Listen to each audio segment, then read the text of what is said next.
በሚያደርገው እንዴት ነው ያንቺስ ኢንቮልቭመንት የሚሆነው የሚል ጥያቄ ቀርቦ ነበረ። ሁላችንም እንደምናውቀው ሶሻል ሚዲያ አሁን የዕለት ተዕለት ህይወታችን ላይ እጅግ በጣም ብዙ ተጽዕኖ ያለው ነገር ነው። ኤቭሪዌር ዊ ጎ በምንሄድበት ቦታ በምንውልበት ይዘነው የምንንቀሳቀሰው ነገራችን ነው እና ሶሻል ሚዲያን በአግባቡ መጠቀም ያስፈልጋል። ከዛም ባለፈ ደግሞ ለጤናችን አድርገን ስንጠቀመው የተሻለ ይሆናል። የቤትሳይዳን ፔጆች ገብታችሁ ስታዩ የተለያዩ ኤዱኬሽናል የሆኑ ቪዲዮዎች አሉ፣ የተለያዩ ስለ ጤናችን የሚናገሩ። ከዛም ባለፈ ደግሞ ቤትሳይዳ የሚሰጣቸው እንዳልናችሁ የተሻለ ኳሊቲ ይዞ ነው ቤትሳይዳ ወደ ማርኬቱ የመጣው። የተሻለ የሚያደርገው ወይም ደግሞ ይህ ሆስፒታል ከሌሎች ሆስፒታሎች ይለያል ብዬ የማስበው ነገር አኪሬሲ፣ ኳሊቲ እና ከዛ ባለፈ ደግሞ ጥሩ የሆነ የሰው ኃይል አለ።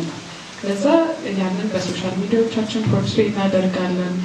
ለምን በዚህ ጊዜ ኤአይ ብዙ ቦታ እንጠቀማለን አይደለም? ያንን ደግሞ በጤናችን በሄልዝ ሴክተሩ ኢንተግሬት አድርገን ሜዲካል ቱሪዝማችንንም እያሳደግን ከዛም ባለፈ ደግሞ እንዳልሹ በሶሻል ሚዲያ ላይ እርስ በርሳችን ብዙ ነገር ሶሻል ሚዲያ ላይ ስለምናይ ስለ ጤናችንም እየተወያየን እንትን እንድንል ኪፕ አፕ እንድናደርግ ሶሻል ሚዲያችንን በዛ እንጠቀማለን። ሴቶችና ህጻናትን ባለፈ ትልቅ ከዚህ በኋላ እየታሰበ ያለ ኦንጎይንግ የሆነ ብዙ ፕሮጀክቶች አሉ። ከዛ መሀልም የሴቶች የጡት ካንሰር እና ዲፍረንት ካንሰር ፋሲሊቲዎችን ፕሮግራማችን ውስጥ አድርገን እየሰራን ነው።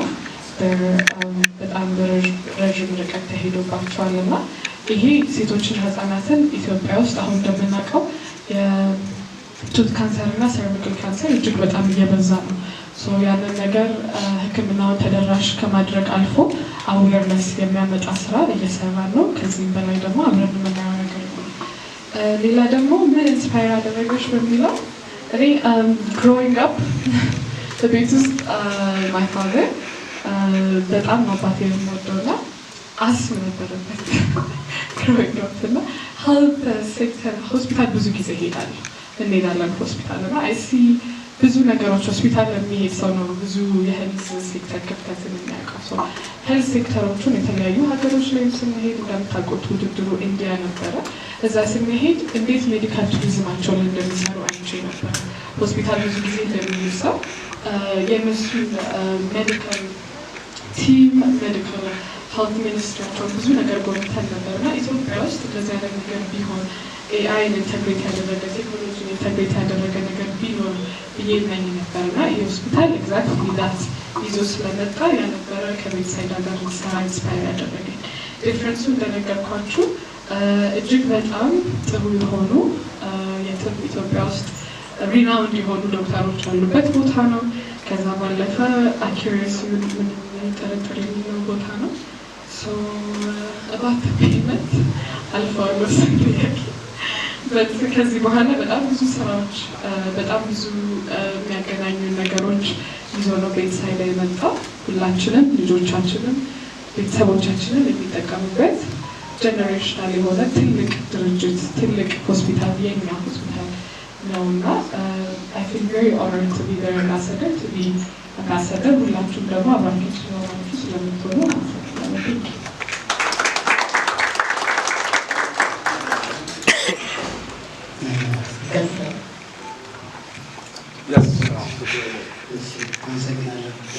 ተቋሙ የተጠየቀ ጥያቄዎች አሉ። እነሱ ላይ ምላሽ ይሰጣሉ። እንግዲህ እንደ ተቋም ዋናው እሳቤ አድርጎ ይዞ የመጣው ይህ ተቋም በሀገራዊ ጤና ስርዓታችን ላይ የሚጨምረው እሴት እንዲኖር ነው። በተለይ ከዚህ ሀገር በተለያየ ምክንያት ሌላ ሀገር ሄደው የሚታከሙ ተገልጋዮችን ባለሙያ ወይ በቴክኖሎጂ ክፍተት ያለውን መሙላት፣ ከዛም ባለፈ አንዳንድ ሰዎች አገልግሎት እዚህ ቢኖርም በእምነት ማጣትና በተለያየ ምክንያት አሁንም የሚጓዙ በጣም ብዙ ናቸው። ስለዚህ ጥራትን መሰረት ያደረገ አገልግሎት በመስጠት እንደ ሀገር ያለውን የጤና ክፍተት በአቅሙ መሸፈን ነው። ይህ ስንል እንግዲህ ሶስተኛ እና አራተኛ ደረጃ ሕክምና ለመስጠት በሚያስችል ደረጃ የተቋቋመ ነው እንጂ የመጀመሪያና ሁለተኛ ደረጃ ሕክምና ለመስጠት የተቋቋመ ተቋም እንዳልሆነ በዚህ ማንሳት እፈልጋለሁ። ስለዚህ ሲባል የኤክስፓንሽን ፕላኑ እነዚሁ መሰረት ያደረገ ነው። ለምሳሌ በአሁኑ ሰዓት የምታውቁት የከተሜነት በጣም እየጨመረ በመምጣቱ የሰዎች አኗኗር ሁኔታ ብዙ የመቀመጥ በፋብሪካ የሚመረቱ ምግቦች መጨመር፣ እነዚህ ሁሉ በጣም ከፍተኛ የሆነ የረጅም ጊዜ በሽታዎችን ብዙ ሰው እያጋጠመው ነው ያለው። እነዚህ ነገሮች በሚቀጥሉት 10-15 ዓመታት በጣም ከፍተኛ የሆነ በሽታ ይኖራቸዋል። ሌላው ጊዜ ተላላፊ በሽታ ምናምን የምንልበት ዘመን ላይ አይደለም አሁን ያለ ነው እና ከዛ አንጻር ለዚህ ምላሽ የሚሰጡ 4ኛ ደረጃ ሕክምና ሊሰጥ የሚችል አቅምን መፍጠር ስለሆነ አሁን የጀመረው የካትላባችን ለምሳሌ ዋናው ዓላማ ይሄ ነው።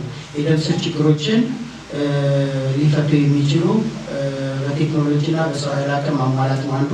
ሌላው ካንሰር ነው። ቅድም እንዳነሳሁት ካንሰር በጣም ከዚህ በፊት ከምናውቀው በላይ እንግዲህ መታወቁ ስለጨመረ ሰውም ወደ ጤና ተቋም መምጣቱ ስለጨመረ በጣም ብዙዎቻችን እንግዲህ ስለ ካንሰር በጣም እንሰማለን። ሰው ካንሰር ተያዘ ሰው ሞት እንሰማለን እና ሰው በዛ ደረጃ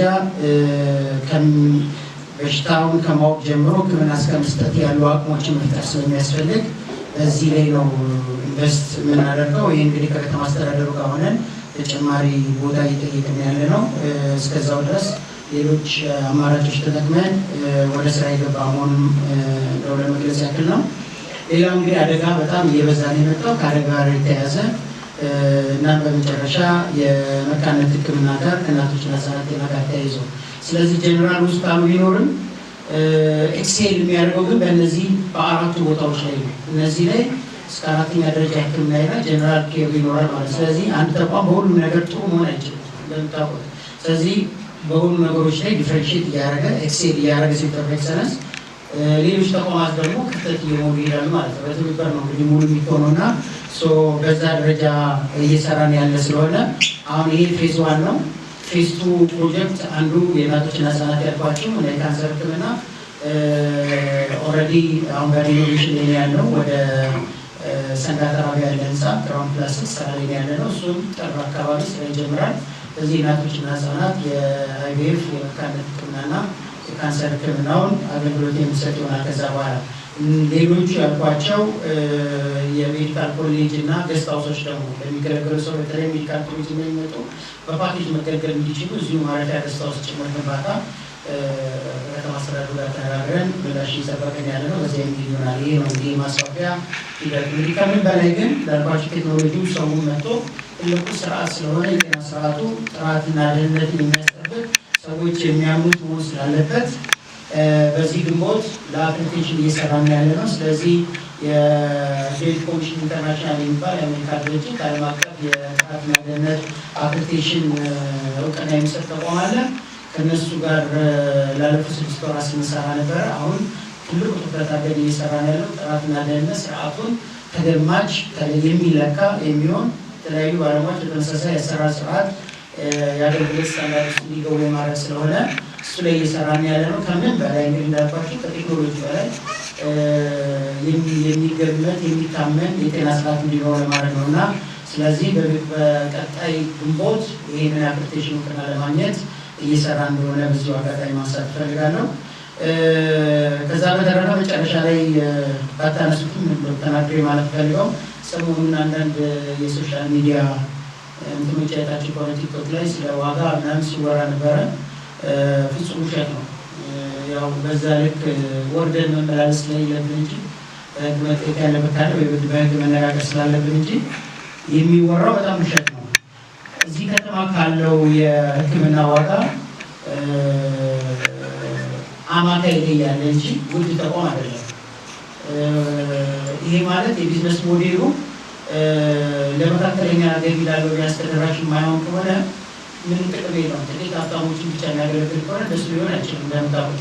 ስለዚህ የቢዝነስ ሞዴሎች አሉት። ለዛ የሚያደርጉት በጣም ሀብታም ለሆኑ ሰዎች የሚገለገሉበት ወረፋ የሚዘሉበት እንዲህ የሚፈልጉት ነገር ካለ የራሱ የቪአይፒ ሞዴል አለው። ይህ ማለት የአገልግሎት ጥራት ምናምን ልዩነት ሳይሆን የአገልግሎት አሰጣጥ ላይ ያሉ የምቾት ልዩነቶች ካልሆነ የጊዜ ልዩነት ካልሆነ ያልሆነ ከዛ ውጭ ለምሳሌ ሲወራ የነበረው የ2 ቀን የሚባለው የ4 ቀን የጽኑ ሕክምና ሪሲት ይዞ ነው የሚያወራው። የ16 ቀን ሲል የነበረው የወር ሕክምናን ይዞ ነው እና ፍጹም ውሸትና እዚህ ከተማ ውስጥ ምናልባት በጣም ውድ ከሚባለው ስም እንዳናነሳ ነው እንጂ 1/3 ክፍያ ነው የሚከፈለው እዚህ ተቋም ውስጥ። ስለዚህ ሞዴሉ አሁንም የተፈለገው ተደራሽ የሚሆንበትን ስርዓት እንጂ እንደው የንግድ ምናምን ማለት አይደለም። ቀደም ላልኳችሁ ከመነሻውም ለሆስፒታል ግንባታ ያነሳሳውን ሀሳብ ከራስ ችግር የተነሳ ስለነበረ ጄን በአጋጣሚ ችግር ስለነበረ አሁን ኢትዮጵያ ውስጥ በዚህ ሞዴል ተደራሽ ለማድረግ እንጂ ውድ የሆነ ነገር አይደለም። ይህንን በዚሁ አጋጣሚ መግለጽ ስለፈለኩኝ ነው። በአጠቃላይ በሀገራዊ ጤና ስርዓት ውስጥ ያሉ ክፍተቶችን በተለይ የከፍተኛ ሕክምና ክፍተቶችን በትንሽ ቢሆን ለመሙላት ለመደገፍ የመጣ ተቋም እንጂ ከዚያ ያለፈ እንዳልሆነ ለመግለጽ ስለፈለግን አመሰግናለሁ።